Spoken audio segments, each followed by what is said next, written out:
This was never meant to be heard by human ears. The sentence landed in the dark like a stone dropped through cold water, skipping twice before it settled. It was not a headline.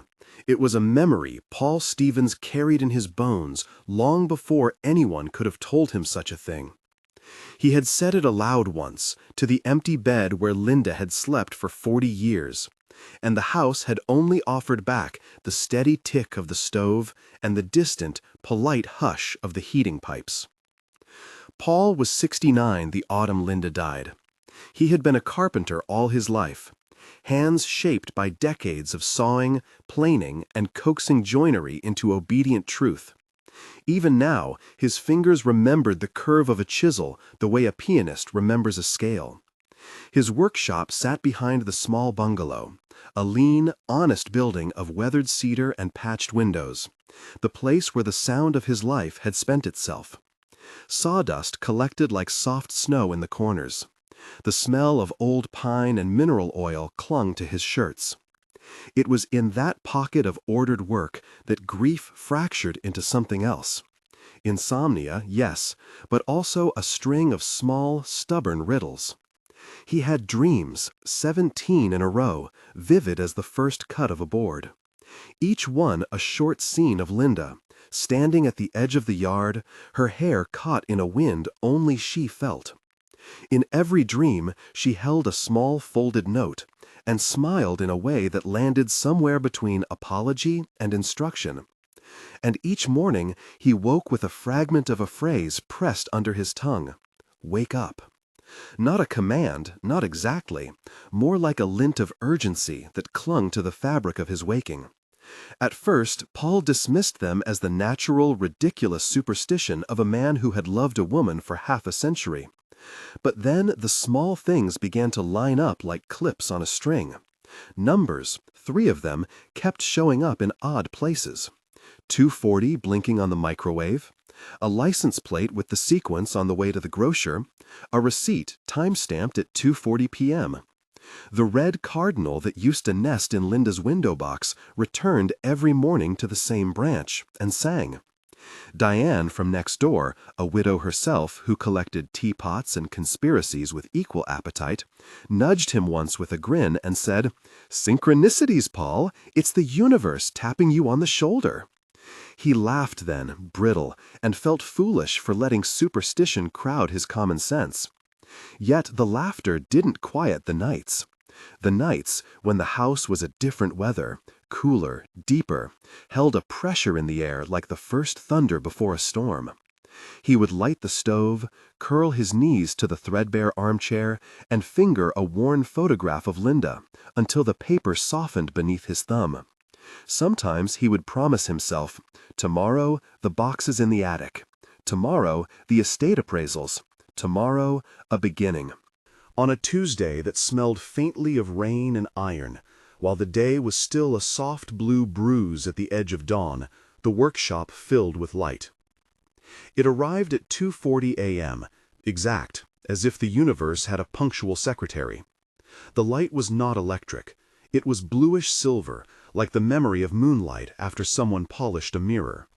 It pooled on the workbench, slid across the planes of a half-carved toy, knelt on a ring of nails and made them glow as if someone had put tiny moons on pins. For a moment, Paul thought the bulb had blown, or a passing car had thrown a glare through the cracked window. When he opened the door to step into it, the air was cool and smelled faintly of wet cedar and ozone. The figure that stepped through was not the thing of grocery store aliens, not the caricature of saucer lore. It was taller than he would have guessed, lean, lit like translucence, moving with the kind of calm that refuses to be hurried. Its skin did not look like skin. It appeared as if layers of light had been folded into membrane. When it tilted what might have been a head, Paul felt a movement in his chest that was not fear and not peace. It was recognition, like finding a familiar note in a song you had not heard in years. It did not speak aloud. The first thing he heard was something like a phrase pressed directly into his mind, an idea arriving clean and efficient as a new tool on his bench. Listen, I will try to put this in words you know. We do not speak as you do. The voice, or rather the transmission, had shape. It was short, a series of crisp statements that carried no accent and no hurry. There was a strange kindness in its formality, as if whoever was speaking had learned tone by observing hundreds of human conversations and chosen the gentlest cadence. You are in a time of bifurcation, it said. That word alone was enough to split the air. Bifurcation. To Paul it sounded like a technical term borrowed from one of the pamphlets Diane left in his mailbox, but the alien folded it into a picture. Think of a radio. You know how a dial will tune to a station. Sometimes two signals overlap. Sometimes someone shifts the frequency and a clear voice becomes noise. Now imagine Earth as a broad band full of stations. The band will split. The image in his mind was banal, a dial, a needle, and then it swung into a map of horizons.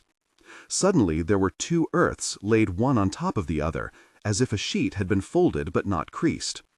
On one layer, life thickened into the familiar. Dense cities, crowded hospital wards, arguments over small things at kitchen tables. On the other, light moved differently. People tended the land with an ease that felt like memory. Children played without the gadget-heavy silences he had begun to recognize in Susan's granddaughter, Sarah. The transmission did not claim certainty. It traveled in modal verbs and probabilities. We do not promise, the alien said. We show you likelihoods. We offer a map, not a decree.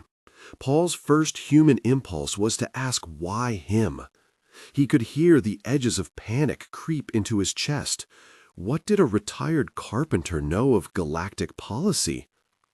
But the presence answered not with reasons, but with a kind of patient logic that fit the shape of his grief.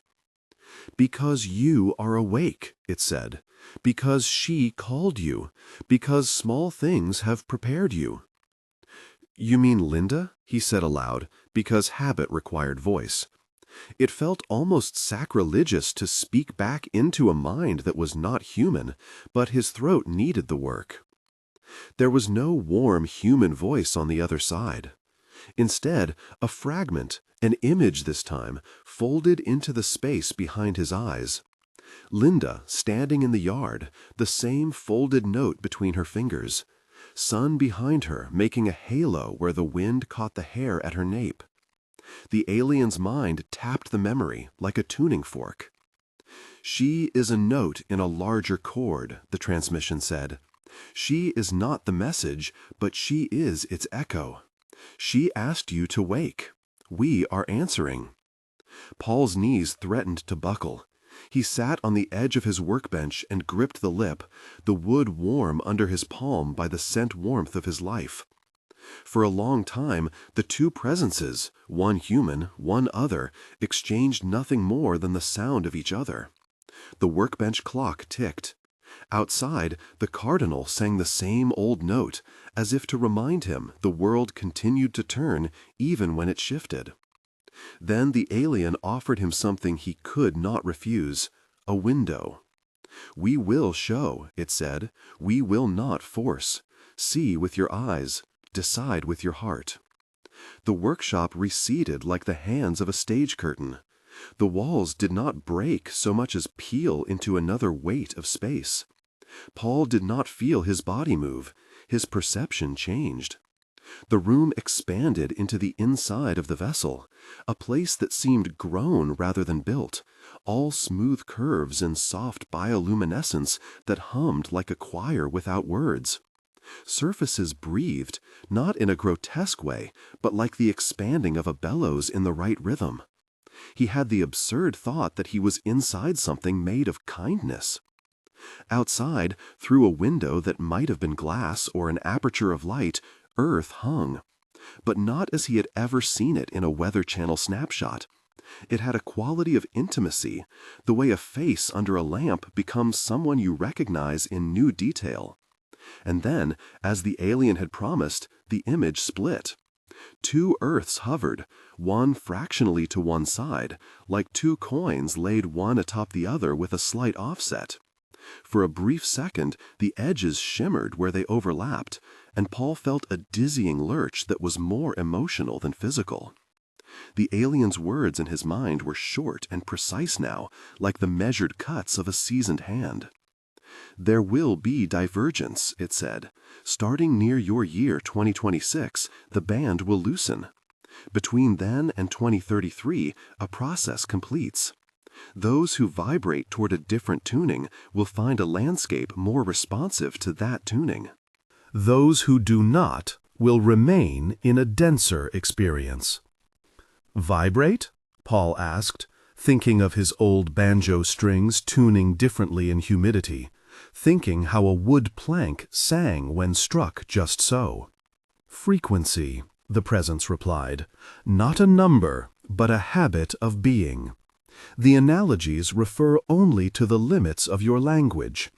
Imagine a tone you habitually hold, resonant with trust, with openness, with care, or the reverse. Choices matter, not magic, not coercion, habit. The first scenes the ship showed him were almost painfully ordinary. On one Earth, a slice that the alien labeled, for Paul's comprehension, as lower. Hospital corridors flooded with fluorescent light and the muffled sounds of machines.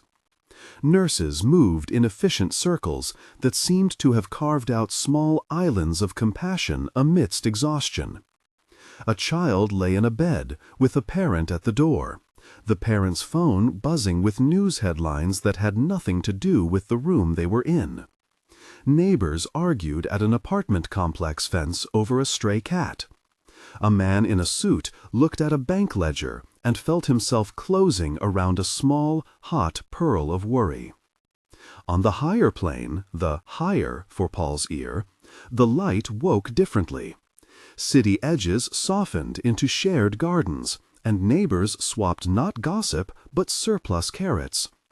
A hospital space still existed, but it hummed with different priorities: prevention, communal care, hands that arrived before panic began to thump. Children learned with older neighbors at their side, and people greeted each other with the long, slow curiosity of beings who had rediscovered that eyes are a kind of prayer. The alien did not paint one as sin and the other as salvation. Its tone carried an ethic rather than a sermon. Density is not a punishment, it said. It is a frequency. There are histories that have weighted some people's choices. There are systems that reward one tone over another. Compulsion is not our method. We offer a way to amplify alignment. Paul watched, helpless and fascinated, as life in the two bands revealed itself through small vignettes. In lower, there was a news clip, a city council meeting, faces taut, the camera catching the snap of a microphone as someone said, "We have to close the park." In higher, the camera lingered on the same park. Children making a dam in a stream with old hands guiding them. Elders teaching how to set a stone so it sheltered water for the frogs. He thought of Susan, his daughter, whose visits had thinned over the years. She was practical, a nurse who worked night shifts and came home exhausted, folding house calls into the cracks of her life. He worried one night years ago when Sarah, her daughter, had started spending afternoons on a slab of a smartphone instead of learning how to knot a square knot.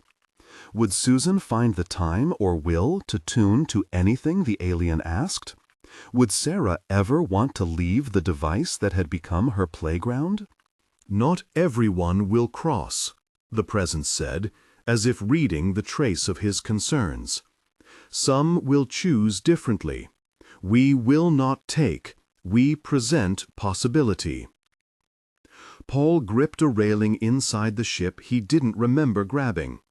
The sensation of air, soft, like a damp towel, pressured his lungs in a way that was more like being in a deep theater than being underwater. He felt the weight of the world, two worlds, balanced before him. The alien's transmissions shifted, slower now, as if it were choosing a different register.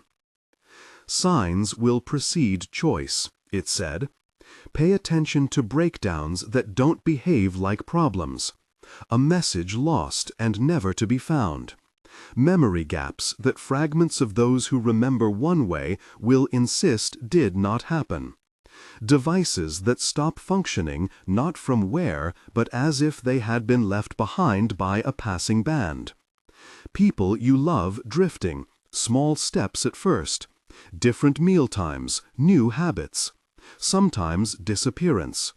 This is not meant to terrify. It is meant to inform. Paul felt an immediate human reaction, protectiveness.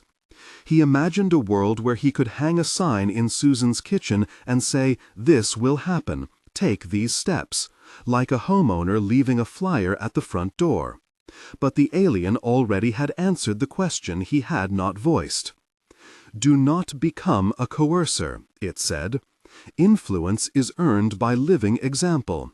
We do not recommend proselytizing. We recommend practice." In that line was the ember of his new vocation, if vocation could be called that when it arrived unsought. He saw himself, old hands, sawdust under his nails, standing in the grocery aisle not as a street prophet, but as a man whose face had changed. He imagined Susan pausing in the door of a kitchen to see, perhaps, a shift in his posture, and wondering where the rip in the surface of him had gone. He imagined Sarah curious about the way the garden grew bigger under his care. "It sounds like," he started.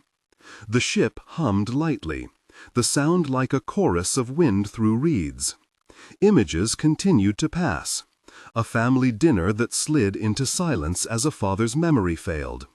In another frame, a grandmother sitting with a grandchild and teaching the child to press seeds into soil, the two of them laughing together as a crow hopped nearby looking for dropped kernels. "You speak of time windows," Paul said.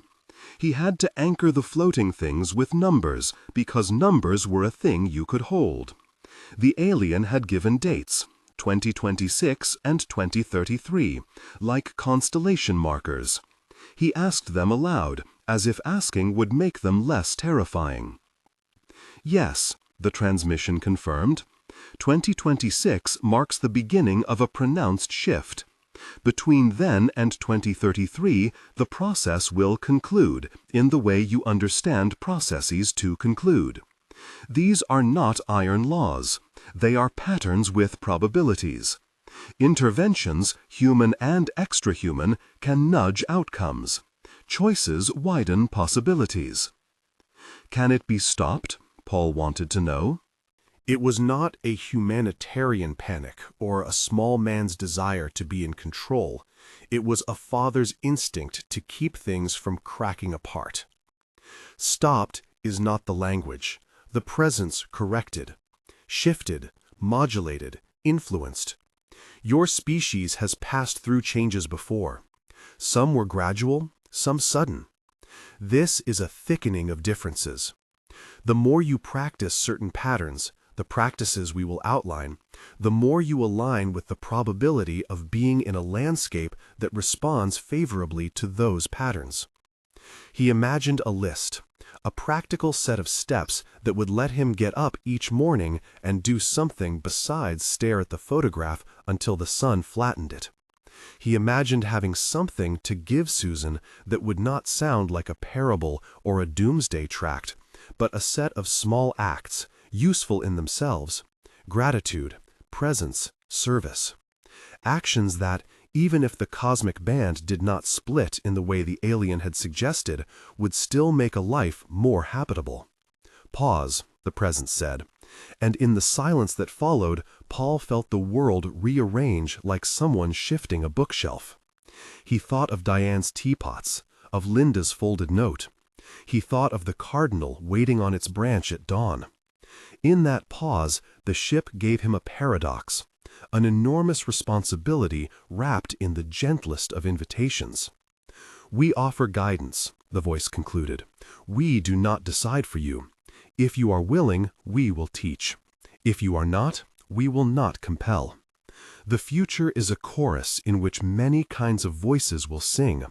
Which melody one chooses will matter.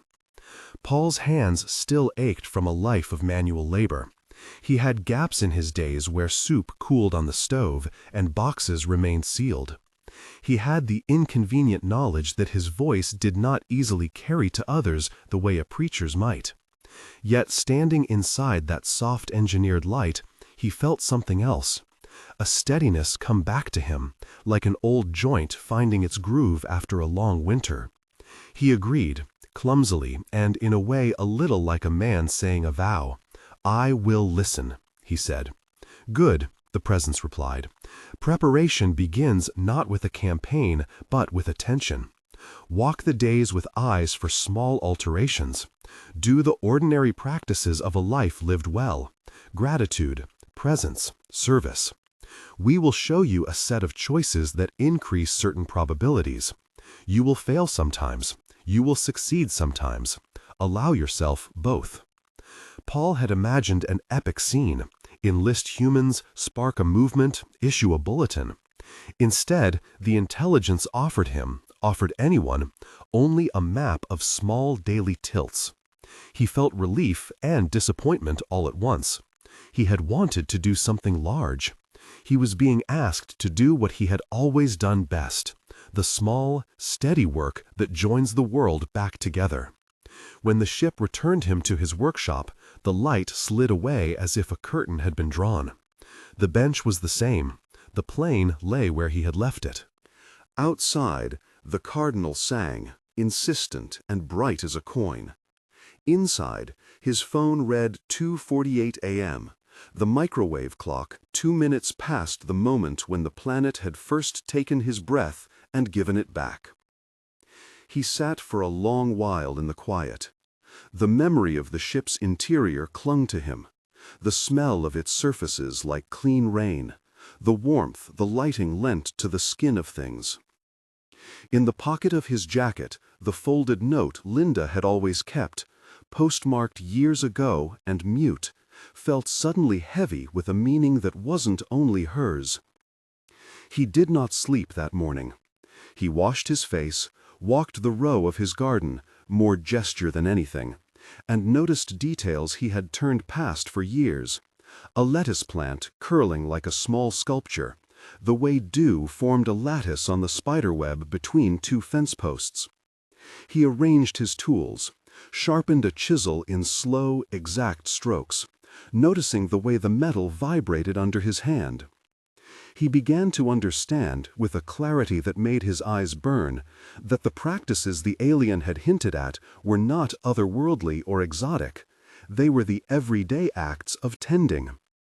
When Susan called that afternoon, her voice frayed from the hospital's night shift, Paul found himself holding back the full story like a dam. "I'll see you Sunday," she said. Sarah's voice, snap and quick on the line, arranged plans for tea. He found himself saying yes to both, as if an unspoken thread had pulled him back into his role in the family. That evening Diane knocked on his door with a thermos and the same conspiratorial grin she wore when she brought over a new theory. Paul heard himself stammering, then choosing a smaller truth. "I had a strange night." He left out the part where a voice had folded an entire cosmology into the quiet of his chest. Diane's eyes widened in the practiced way of someone who had already decided to believe. If this story feels relevant to you, if you've been seeing repeating numbers, cardinals, or odd dreams, subscribe and turn on notifications, he heard himself saying later on a small recording he made for a group with which he sometimes shared thoughts. The request was short, the tone unshouted. It was not a sermon, it was the simple acknowledgement that a human life can be a signal to other lives. If the alien had come to teach him that big change begins in small acts, the first of those acts was to remain present and to invite others gently, not to coerce, not to promise miraculous outcomes, but to offer a set of practices he had, in his life as carpenter and husband, always trusted: attention, repair, listening. He slept finally in late afternoon, and his dreams that night were less like commands and more like invitations. Linda stood by the mailbox, the folded note gone. In her hands she held a small coiled rope, and she wound it slowly around her finger, as if teaching him how to tie something useful. The ship did not return immediately. The next days were a map of ordinary little things that now hung on the geometry of the extraordinary. A neighbor's dog barking differently, an automated call from the cable company that read the date incorrectly, a news segment about a regional blackout. Paul noticed each with a slow, almost mechanical habit of the newly attentive. He wrote the time he saw them in a leather-bound journal Linda had given him once for their 40th anniversary. He wrote what he felt next to each detail, the way an old man might annotate a ledger. On the third morning after the visitation, Diane came by with pie, and the skepticism softened by the sugar. "You're not alone," she said, which meant more than any sympathy. Outside the kitchen window, a red cardinal hopped on the fence and watched them talk. It tilted its head like an audience, then pecked at the crust of a forgotten seed. Paul saw that he had a choice before appetite or reason could swallow it. He could hoard the experience, like a lamp in a closet, or he could begin the awkward work of telling others in ways that respected their agency. The alien's rule, no coercion, felt like a hand on his shoulder. He wanted to shout the truth, but his voice had always been the kind that moved people by the way he did things rather than the way he argued. When he next saw lights in the workshop at 2:40 a.m., he was waiting. The bluish silver returned like tide, gentle and sure. He opened the door and stepped inside, palms clean, chest not hollow but steady. The vessel's glow smoothed itself around him and offered a new set of images. Not just the two Earths, but a set of small brushes to paint with. The alien's transmissions came as brief instructions now, each one a clear tool you might find in a well-made case. "Begin," it said.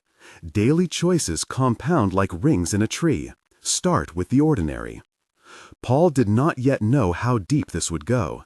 He did not know whether his small acts would shift probabilities or only make his own remaining years more bearable. He only knew that the presence in his workshop had handed him a kind of work he understood: patient application, acknowledgement of the material world's stubbornness, and the humility to keep trying. He had always believed tools taught you more than theory. This was a new toolbox, one that asked him to tune his own frequency before he attempted to tune another's. Outside, morning came in small stages. The sound of a lawnmower 2 houses down, a bus coughing to life, the distant metallic call of industry. The cardinal called once, then again, and as the note hung in the air, Paul felt, absurdly, that the world had tilted the tiniest degree and held. The ship's next image faded slowly, as if reluctant to abandon him to the gravity of his ordinary life. The alien's last message that night was as mild as a benediction. "We teach," it said. "We do not convert. Make a life that remembers to be kind. Practice without expectation. The rest is not yours to command, but it is yours to prepare for." Paul nodded into the empty room as if the ship could see him still. He felt the newness of a vow form, less a vow than an experiment. He would try the small acts. He would keep the ledger. He would practice presence. He would, in the way only a man his age could, make room for the possibility that something as strange as a bifurcation might not be an occasion for panic, but for the sort of diligent, tender labor that builds a bridge instead of burning it. Outside his window, in the gutter where the rain had pooled, the reflection of the moon split into 2 lines across the water. He watched them for a long time, and then turned back to his bench, picked up his plane, and began to smooth the face of a block of pine. The steady, repetitive motion grounded him in work and in presence. Each pass of the blade let him breathe through a small split in time. He would not be ready in one night. He would fail sometimes, forgetfulness a loyal companion. But he had an appointment with a future the night had shown him. and for the first time since Linda's funeral, he felt as if there might be a way back into the world beyond the soft tautness of unshed tears. If you are following his story and it touches something raw inside you, if you have seen repeating numbers or felt a nudge from a dream, consider a small step. Subscribe to follow this account of what unfolds. It's not a call to panic, only a way to stay in touch with a narrative that is still figuring out whether it will be a warning or a gift. Paul turned the lamp low and reached for the leather journal. On the first page he wrote, 2:40 a.m. workshop, light, ship, bifurcation mentioned. Under it he wrote, in a different hand, the beginning of a list: gratitude, presence, service. He paused, pressing the pen down until the nib left a soft dent. The list felt like a scaffold, temporary but necessary. He had not yet learned the 7 practices the alien had promised to teach in detail. He had, however, begun the first, to notice, to keep his eyes open to the small quirks of the world, to be ready to act without assumption. He did not know then that the first symptom would appear at the grocery 2 weeks later, a woman he had seen every Sunday for years simply not showing up. He did not know that a neighbor's fire hydrant would begin to fail in ways that made no sense. He did not know that Susan would call one night, voice thinner than usual, to say she had started dreaming of a field she did not recognize. He did not know the ways the world would start to pull apart, nor the tender threads that might mend it. He only knew that in the middle of his life, in the place between the ordinary and the extraordinary, a choice had been placed in his hands: to be a witness, to be a practitioner, to be an ordinary man willing to do the small things a larger possibility required. He closed the journal and, by habit, ran his thumb along the spine. It was the kind of question that started arguments at town meetings and broke up friendships over late-night coffee. Memory is not a ledger, the presence answered. It is a living cloth. Tension changes weave. When threads tarry in certain patterns, habits, anxieties, attachments, the gestalt of memory is woven differently. You see what measures you hold. The ship offered no clean metaphysics, only images and analogies that fit the shape of a carpenter's mind. The alien held up nothing that resembled a manual, only a set of small iterative tools. We present practices, it said. Practices change the habitual tone of attention. They were the 7 it promised: gratitude, presence in work and life, nature connection, forgiveness, especially self-forgiveness, service, dialogue with the departed, and conscious community. Each one the alien called a choice, a daily tilting that altered the probability of how a life tended to land during the bifurcation. When it spoke of them, its mental voice folded into short declarative lines. No preaching, just instructions like blueprints. Begin with gratitude, it said. Notice first. Paul had always thought gratitude felt like a kind of obligation, nice but performative. The alien reframed it as a lens adjustment. Gratitude, it said, is not denial. It is a calibration of attention. Paul's experiment began awkwardly. On the first morning he tried it properly, he sat on the edge of the bed at sunrise and said aloud 3 things he was thankful for. The first was humbly functional. His hands still worked. The second was personal. Linda's laugh, a memory that warmed the inside of his sternum. The third was small and practical, the way the cardinal always managed to find the feeder in puzzling weather. He found himself pausing on each item, making a small internal note of the sensation tied to the thought. His throat loosening when he spoke Linda's laugh, the way his chest softened with the image of his hands at work. When the list was finished, he noticed the day had a tint he had not expected. The neighbor's cracked step seemed less like an affront and more like a project waiting for an old friend's hand. Guided micro-exercise. Each morning for 5 minutes, name 3 concrete things you are grateful for. Speak them aloud if you can. Let the feeling sit for 10 breaths. Do not force gratitude for suffering. Notice something small, specific, and true. He kept the practice clumsy and honest. He wrote the 3 items in the journal before he left the house each morning. Sometimes the entries were banal: black coffee, the heat on, the way light hit the workbench. And sometimes they were tender, like remembering a detail of Linda's handwriting. The effect was subtle but consistent. His days acquired a thinner edge. Decisions, fixing a gutter, returning a neighbor's borrowed wrench, felt less like obligations and more like caring acts, almost rehearsal for an inner climate he wanted to sustain. The second choice the alien offered was presence, work that is not merely on the surface. Presence, the ship's mind said, is plain, repeated attention. For a carpenter, presence was already a familiar discipline. It was the difference between a joint that fit and a joint that screamed. The alien taught him to extend that discipline beyond the lamination of wood and into the pattern of a day. Paul practiced presence by doing one task at a time. If he sanded a board, he sanded it with full intent. The sound of the sandpaper, the smell of sawdust, the micro-resistance of the grain under his palm. He placed his phone in the kitchen drawer during long stretches, and set a visual timer, a small hourglass he had kept from Linda's studies, so he could measure the hours he deliberately existed without distraction. Guided micro-exercise. Choose one 30-minute chunk of your day and make it device quiet. Do one task, tend a plant, make a meal, sharpen a tool, with full attention. If your mind wanders, note the distraction without judgment and return your focus. 10 repetitions build habit. A vignette that came to him in the weeks after was small and stubbornly human. A repair job at the community center where a loose pew had made a small family meeting awkward for months. Paul took his time, measured twice, cut once, sanded, and then placed the repaired piece back. The family who used the room later sent a note, an old-fashioned thank you card, saying the table felt whole again. It was a modest proof of how presence made social fabric easier to mend.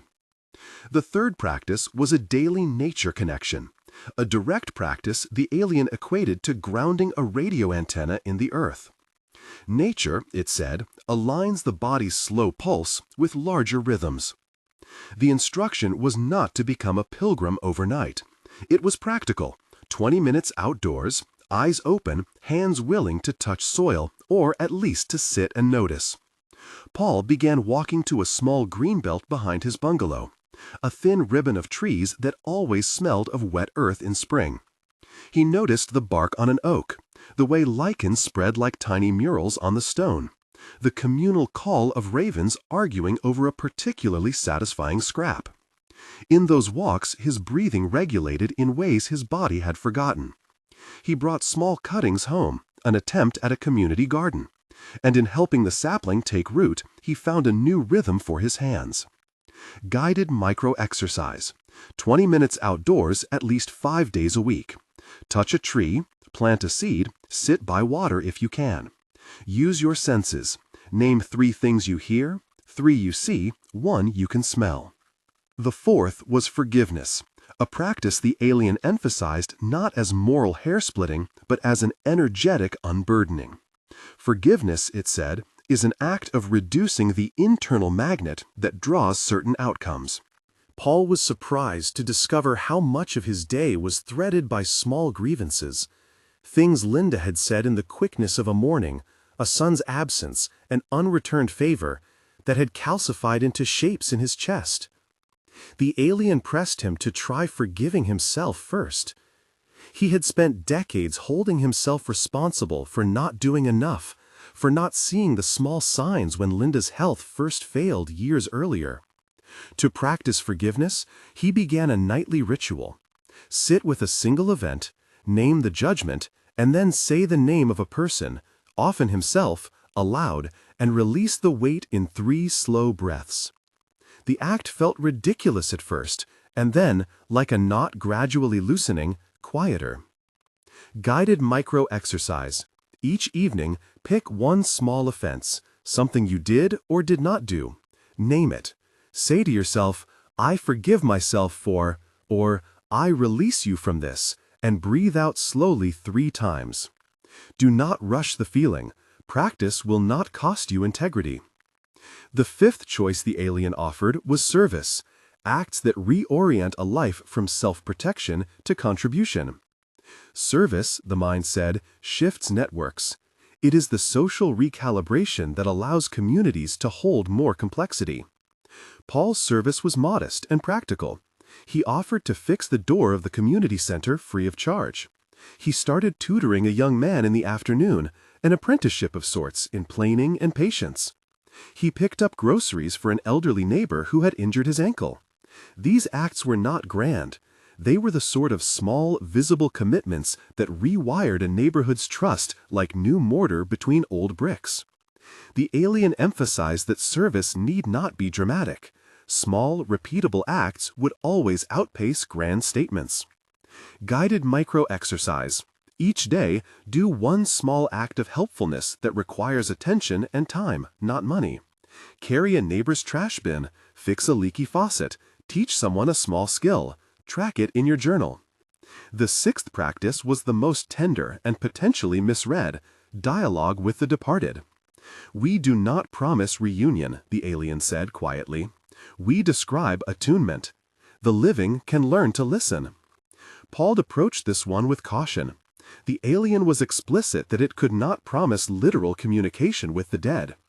It framed the practice as a way to soften grief, an attunement to the memory and the values of someone who had shaped your life. For Paul, it meant creating a small altar in his workshop, a clean scrap of wood, Linda's photograph in a simple frame, the folded note she had kept. Each week he would sit in the chair she had liked and speak aloud. Simple things, not entreaties.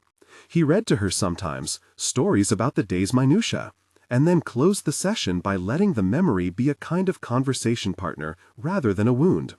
Sometimes he imagined hearing reply in the warmth of the wooden chair beneath him, or in the sudden appearance of a cardinal at the feeder. He never confused those moments with promises. They were comfort, not proof. Guided micro-exercise. Set aside 10 minutes twice a week to speak to a lost loved one as if narrating your day. Offer them permission to be present without demanding answers. Note any images or feelings without assigning definitive meaning. The final practice, the seventh, was conscious community. The alien's emphasis here was steady. Frequency is social. You amplify what you live among. Conscious community, it said, is a shelter of shared practice. Paul's image of community was less a march and more a small circle at the back of a church basement. People bringing mismatched chairs and tea, trading labor and stories. He invited a handful of neighbors, Diane, a young nurse who lived 3 doors down, named Matteo, and a woman from the gardening co-op, to his workshop on a slow evening. There was no sermon. They sat among wood shavings and an old radio. Paul read the list of practices not as commandments but as experiments. They tried a 5-minute gratitude sitting. They planted a small pot of herbs together. They agreed to meet weekly, to exchange favors, to be a practical check on each other's tendency to slip into worry-fueled reactivity. Guided micro-exercise. Once a week, gather with 2 or 3 people and try one practice together. Share failures and small wins. Keep it low pressure. If you cannot meet in person, form a small message thread that emphasizes doing over persuading. Each practice was described by the alien as probabilistic levers, simple habits that, when repeated, increased alignment with a mode of life more responsive to certain outcomes. The ship showed small dramas tied to each practice. People pausing before speaking in anger. A nurse who learned to breathe for 30 seconds and thereby avoided a mistake during a busy shift. A child who learned to plant a seed and watched it take root. Each vignette not miraculous but relationally meaningful. Interleaved with the alien's lessons were human stories that felt like case studies, fictionalized but useful. There was Matteo, the bus driver, whose daily practice of gratitude erased a low-level grinding rage he had carried for years. He described, in the circle at Paul's workshop, how naming 3 small things each morning allowed him to smile at passengers who used to trigger him. There was Layla, a teacher who began 20 minutes outdoors with her students each day and noticed their attention and cooperation increase. And there was Diane, who had arrived at Paul's house incredulous and left with a notebook full of small experiments, reporting back that she had experienced a week in which repetitive numbers stopped feeling like ominous signs and started feeling like markers to slow down and check in with herself. A distinct vignette involved Susan. The Aliens' Council had not been about dramatic sermons. It had been an invitation for a man to change in ways his daughter could notice. Paul tried presence with her. When she came by the house on a rare day off, he turned off his phone and listened without interruption to the story of her night shift. He prepared a simple meal and asked about Sarah's new fascination with a certain game. He offered to help plant a small raised bed in the backyard, and together they planted 3 seedlings. They worked in companionable silence, punctuated by small talk. Susan, exhausted and honest, told him later on the phone that she felt something loosen in her chest and that she couldn't say whether it was his having changed or her needing to forgive, but she wanted to come by more often. The alien's mind had been clear on one point. Influence is earned by being steady.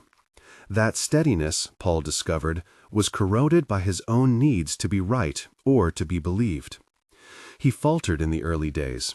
He sent Diane a long, breathless message about the ship and its visions, and later regretted it. He learned that the practices carried more persuasive weight when embodied than when broadcast. The timeline the alien had laid out, 2026 as a pronounced beginning and a concluding passage around 2033, hung over all of this like a weather forecast rather than a thunderclap. The ship's teachers insisted these were not iron laws, but patterns for attention. The more he practiced, the more he experienced small changes in the texture of his days. A neighbor's mood shifted. A phone call went through. A city meeting took an unexpected turn toward cooperation. None of these amounted to proof of anything cosmic, but in the matrix of his life, they added up to a sense of possibility. That sense hardened into responsibility the night the community gathered at his bungalow for the first time. The living room smelled of pie and coffee. Diane had brought a thermos with too much sugar. They sat in a rough circle, and Paul read aloud an abbreviated version of the ship's guidance, making sure to stress the alien's caution, that none of this was promised as destiny, and that free will remained paramount. They tried a listening exercise. Each person had 3 minutes to speak about a recent small grief, while others listened without comment. In the conclusion, they offered one practical commitment each for the next week.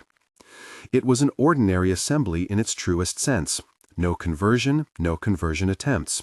Only a handful of people deciding to show up for each other in small ways. 2 weeks later, the neighborhood's fabric had a new seam. The man on the corner, who'd always hoarded his newspapers, started giving the extras to Mateo for shelter residents. Susan came by more often, and once she brought Sarah. Sarah crouched in the dirt with the seedlings, showing a kind of curiosity Paul had feared the tablet had smothered. The smallness of these events did not deny their emotional width. Paul felt a quiet pride that was neither boastful nor theatrical. It was the contented fatigue of someone who had done the work and seen undramatic fruit. Still, not everything was gentle. Reports of disappearances increased and memory discrepancies grew more pronounced. A co-worker of Susan's insisted he had walked into a staff room at a certain hour and seen a chart that now was not there in anyone else's recollection. A neighbor recalled a conversation that another neighbor denied ever having had. Phone networks hiccuped in patterns that technicians tried to explain away with software patches. Public discourse split into competing interpretations. Some people sounding alarms, others calling for calm inquiry. The alien had foreseen such polarization and counseled a temperate response, practice instead of pontificate. "We will not force," it told Paul one night when his worry rose again. "You will be tempted to panic or to proselytize. Neither will help. Live your practice. Offer when asked. Quiet example has a different kind of gravity." A small but telling event pushed the arc into a gentler shape. One evening, as a storm edged the horizon with a long and low cloud, a power outage rolled through half the town. The outage was not total. A number of households remained lit, including Paul's. In the dark of others' living rooms, small anxieties flourished. Frayed tempers, children sprawling in glowless boredom. Paul, hearing about the outage from the circle's group text, packed a few candles, bread, and a thermos, and walked across the block to the neighbor who lived alone. He stayed an hour, offered his palms to warm in the candlelight, and listened to stories about a deceased spouse none of the town's newspapers would mention. Susan later called to say she'd been at the hospital, and that a sudden, confusing error in the monitors had cleared inexplicably for a few patients while other devices failed. She did not attach mystical language to any of this. She told it like a nurse records an anomaly, with careful detail, no sweeping words. But when she hung up, she said, "Dad, whatever you're doing, keep doing it." That encouragement mattered more than a dozen recorded testimonies would have. The practices were not guaranteed to change cosmic outcome, but they were making a measurable difference in the texture of the lives around him. Quieter arguments, more neighborly cooperation, an uptick in people offering help in the grocery line. Paul's failures were as instructive as his small victories. There was the week he lost patience with a man in the community circle who spun every meeting into a conspiracy theory.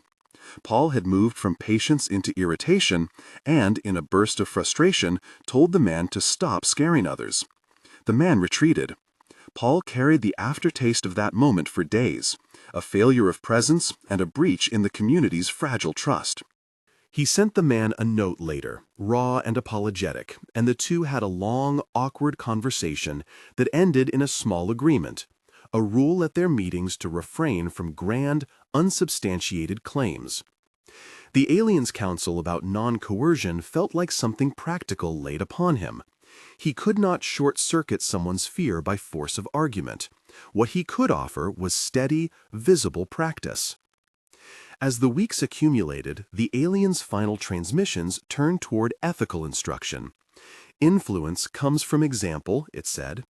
Compassion toward those who do not align is necessary. No human being is less worthy for choosing a denser pathway. Do not demonize. Stand ready. Paul internalized this as much for the sake of the others as for his own sanity. He practiced compassion by reframing his responses. When a neighbor scoffed at his practices, Paul instead offered a small practical favor. When someone accused the group of fear-mongering, he asked quietly what practical part of life they wanted help with, and then helped if he could. This approach revealed something subtle. People who felt threatened by the idea of divergence often were exhausted, grieving, or clinging to control. Meeting those needs with small acts of practical service did more to build bridges than any argument about probabilities. The narrative's tempo accelerated when the alien asked him to try a larger test of his resolve. It offered, gently, that if he was willing to commit to living the practices publicly for 90 days, he could serve as not a preacher, not a prophet, but a demonstrator. The alien did not promise outcomes. It offered a conditional amplification. If one person embodied the practices consistently in a small community, the behaviors around them often began to echo back like a kindness mirror. Paul accepted the proposal with the same clumsy humility he showed the first night in the workshop. He created a 30-day plan and a 90-day extension. The 30-day plan was precise and mundane. Day 130. Morning gratitude, 5 minutes, daily nature walk, 20 minutes, 30 minutes of device quiet focused work, 1 service act per day, evening forgiveness practice, 10 minutes, twice weekly attunement to the departed, 10 minutes, weekly small community meeting, 60 minutes. Day 31 through 90. Continue daily practices, add an outward project, create a neighborhood board for resource sharing, invite others to form microgroups to practice together. Keep a journal and report back at the weekly meeting.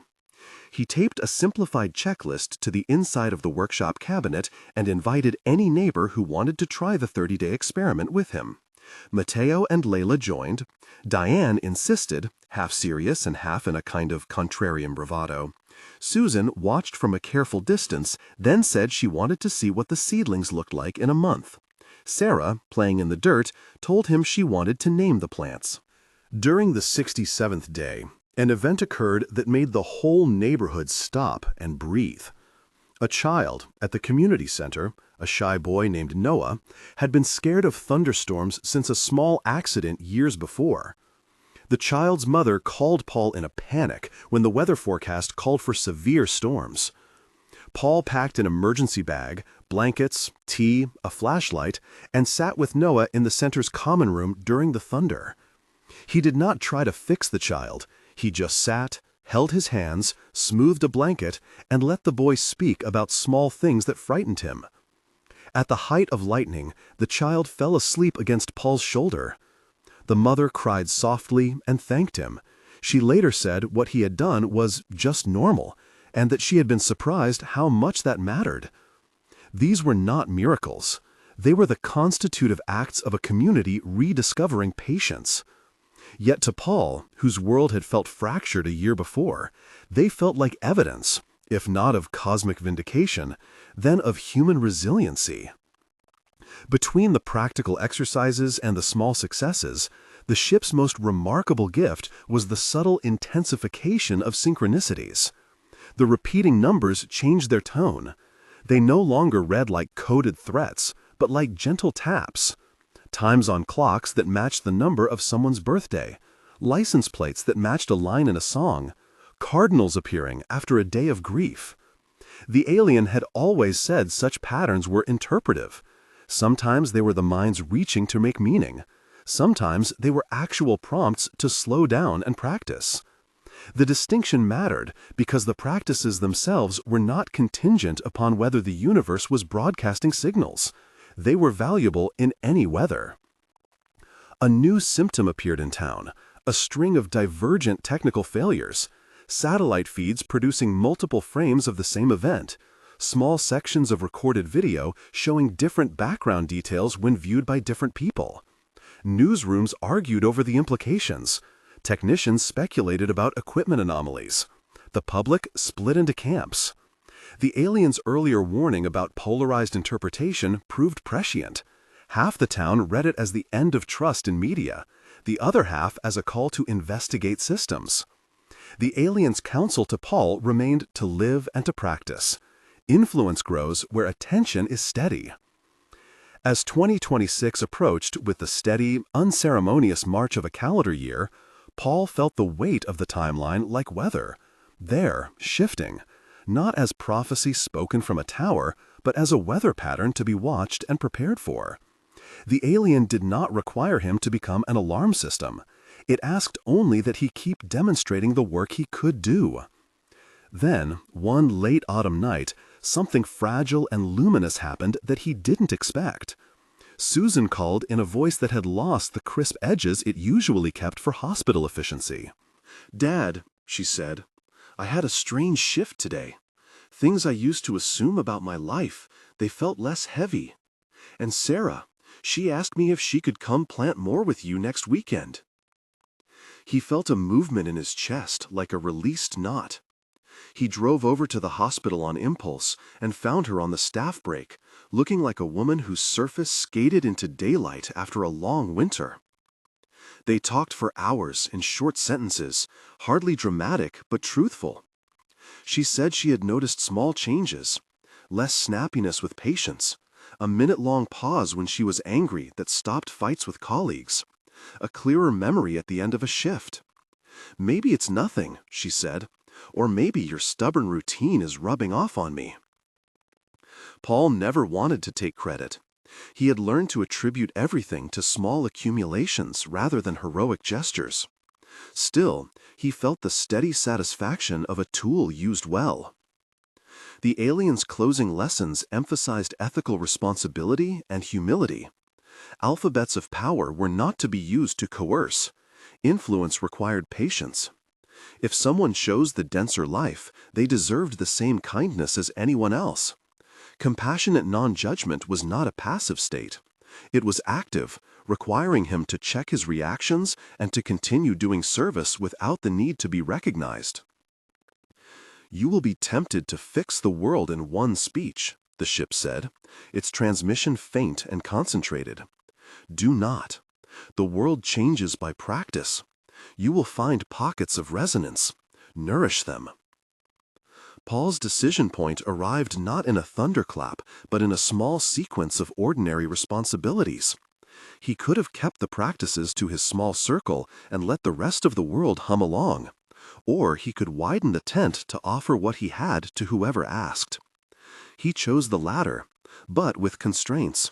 No public alarmism, no dramatic broadcasting of the ship's visions, no guarantee of outcomes. He posted a simple handbill at the community center and the co-op asking anyone curious to join a weekly practice circle. The note read, in his honest script, "Small experiments in presence and care. Bring tea and an open hand." More people came than he imagined. Some came from curiosity, some from desperation. Some came to mock and stayed long enough to feel less alone. He never told them about the ship unless someone asked. When they did, he relayed only the essentials, an experience that taught him a map of small daily choices that, in his life, had softened grief and tightened community. He promised nothing else. The climax of the arc, if it can be called a climax, was not a visible cosmic rupture, but a series of small converging moments that felt like a slow ignition. On a midwinter morning, a set of neighbors he did not know came together to clear a storm-down tree from the main trail leading to the greenbelt. They worked with Paul like a team of hands, chainsaw, ropes, a borrowed truck. There was laughter, a complaint about sore backs, and someone who brought coffee. When the trail was clear, an older woman stood and said, "This is what we used to do." A young man who had been skeptical of all the meetings looked at Paul and said, "I'll bring a tool next week." The electric hum of common purpose filled the place like a small harvest. Later that afternoon, the circle met as usual. They shared small reports. Matteo had given extra passes on the bus to a woman and her child. Diane had practiced gratitude and noticed she snapped less at her contractor. Susan brought photographs of Sarah with dirt on her knees and a grin on her face. Paul read aloud a line the alien had repeated, "Practice without expectation." The room swallowed the sentence like a compact bread. The signals outside intensified over the months, but did not resolve into a single neat event. Old fracture points in society widened in some places and narrowed in others. The alien's timeline, 2026 into 2033, remained a horizon that had the texture of both threat and invitation. Paul did not pretend to know which neighborhoods would see more of which. He only knew what his hands could do. On one particular night near the calendar's pivot into 2026, the ship returned for a last conversation that felt less like instruction and more like benediction. It appeared as it had before, soft light, no sound, and the alien's mind pressed into his with an even gentler cadence. "You have learned the difference between urgency and panic," it said. "Do not confuse the two. Urgency fuels practice, panic fuels collapse." "What then?" Paul asked, not in the rhetorical way he sometimes used, but truly asking what anyone in his position might ask. What was the ethical endgame for a man who had seen two Earths side by side? "There is no single end," the present said. "There are only continuities of care.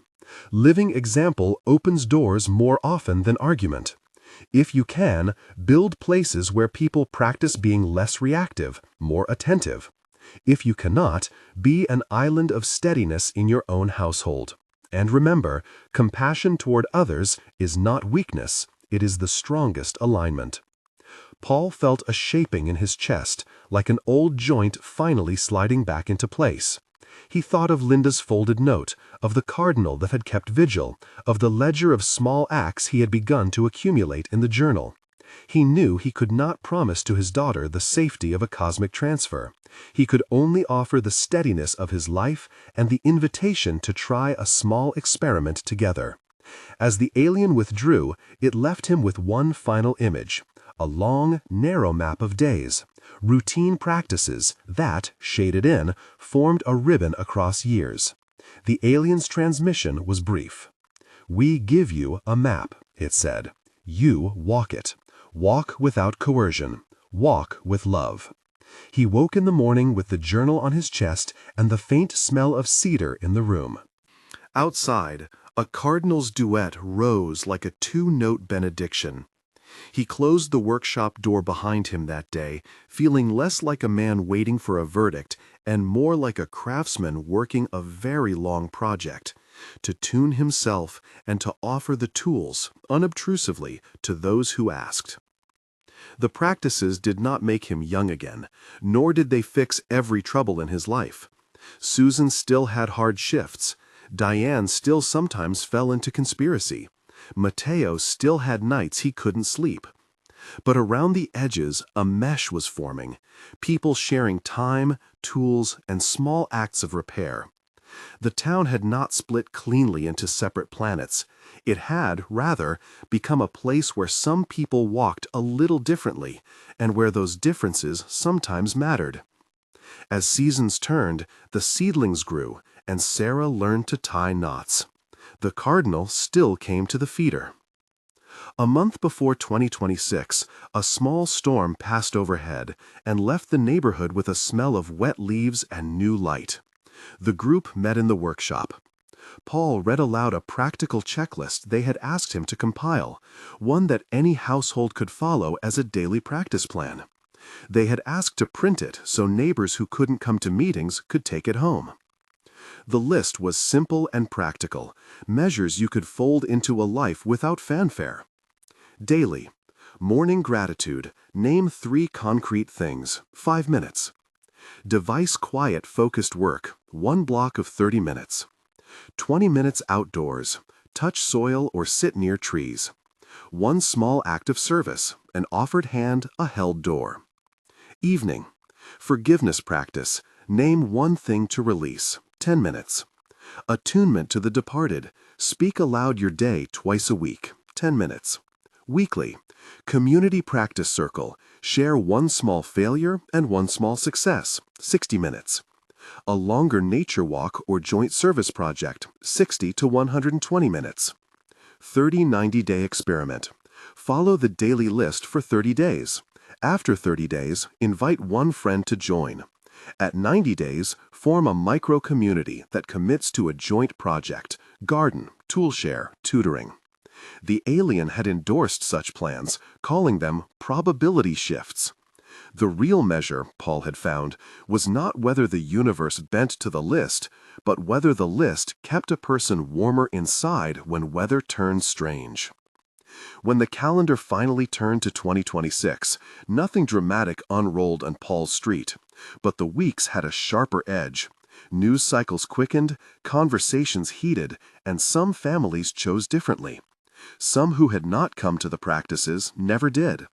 Paul learned to carry the grief and to offer bread. He learned, too, the discipline of accepting that love was not an instrument to force someone's choice. Over the next months, small sequences repeated. A neighbor drifted, phone networks hiccuped, a child's memory diverged in one family and not in another. The town responded with mixtures of fear and tender creativity. A local church started a produce sharing program with the co-op. The public library became a place where people swapped skills. These were human answers, not cosmic ones. People tending one another because they were people who needed tending. The ship's presence faded into memory and practice. Paul went on with his life in the way a man lays down boards, one at a time, securely. The journal filled with entries, both ordinary and weird, times and dates of odd occurrences, short notes on what worked and what did not.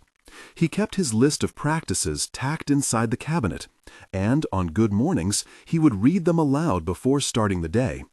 He kept the ledger of service and the ledger of gratitude. He kept an eye on Susan and Sarah and on the small community he had helped to form. One evening, as the month stretched toward its later days, Paul sat with Diane on the porch and they watched a sky freckled with stars.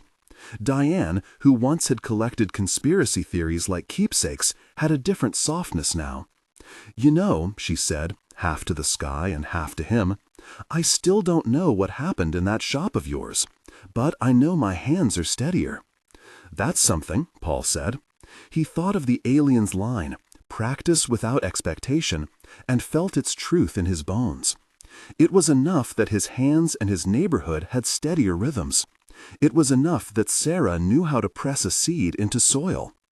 Before he closed up the workshop that night, he added one more entry to the journal. Not a manifesto, not a prophecy, just a notation. 2026. Began with small acts, continued to practice, stayed gentle. If you decide to try what he and his neighbors tried, consider this one closing thought the alien pressed into his mind. Do not rush to change others. Your most persuasive argument will be the quiet consistency of your life. Offer your bread, share your tools, sit when asked, and listen. Let people make their choices. If this story has touched something in you, if you have seen repeating numbers, felt tugged by dreams, or found yourself noticing the small strange things of your life, and if you want a simple, practical guide to the 7 daily choices and a 30-90-day plan you can try on your own or in a small group, find the ebook and consultation link in the pinned comment or the description. It offers a printable checklist, micro-exercises, and a gentle coaching option for those who want guided support. Paul turned off the lamp and set the journal on the bench. He thought of the sentence that had begun everything, the one he had said aloud to an empty bed long ago. This was never meant to be heard by human ears. Now it felt less like an accusation and more like an invitation. A strange message found its way to a human heart, and in that heart a man learned to tend. Outside the window, the cardinal sang. Paul listened, then picked up his plane and made one last, careful pass along the face of the pine block, the sound of the blade a small, human music that steadied the room. He did not know what exactly the years ahead would hold, only that his hands could keep doing the small, steady work that stitched a life together. He chose the work again and again, day after ordinary day, living a practice that, in its modesty, felt like a prayer. And in the quiet of his workshop, with sawdust under his nails and a journal that smelled faintly of cedar and rain, Paul began the next day's list. Gratitude, presence, service. Simple tools, simple faith in the slow arithmetic of care.